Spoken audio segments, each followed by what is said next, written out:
Is the first day of school for not just Austin ISD, but Manor ISD as well. As we get you set for school, we are talking to superintendents from all over Central Texas.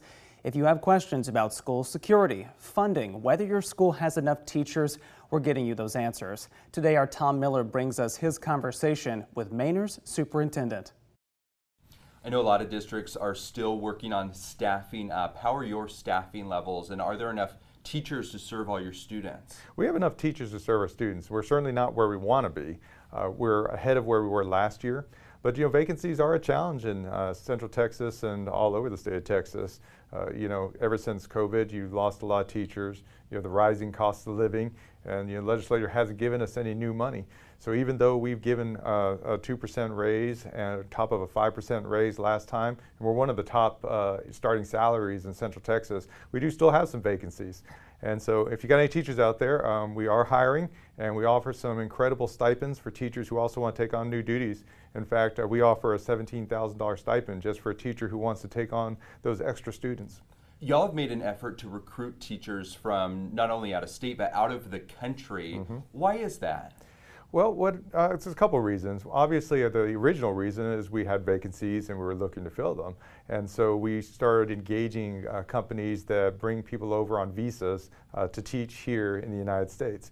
But what we found is some really dedicated employees who just love children and really want to be here and work with kids. And so we've only expanded that program. I believe we are now up to 89 teachers on visas from other countries. Parents, of course, want to know that their kids are going to be safe when they're at school. How is safety here at Manor ISD, and do you still have things you want to improve on? We have our own police force here at Manor ISD. It's one of the few accredited district police forces in the state of Texas. But we recognize that we can always get better. So some of the things that you'll see is in addressing House Bill 3 from the legislature, for example, we do want to put up some new fencing that some of the community will see going up at our high schools. We'll be putting in some of the ballistic film at some of our elementary schools on the windows that prevent people from entering. And you'll see increased patrols from our police department at all our schools. On your most recent state assessment, I believe Manor ISD got a C. It was 75 out of 100. How do you improve on that? There's a measure called College, Career, and Military Readiness, which looks at the senior class and how well they did on certain metrics that the state puts out there. And so what I really want to see is a focus on two things. One, increase the percentage of children who are meeting that college readiness level on the SAT, ACT test.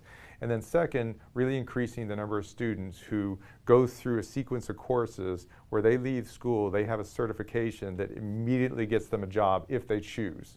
Dr. Robert Sermani, Superintendent with Manor ISD, thanks for your time. Well, thank you. I appreciate it.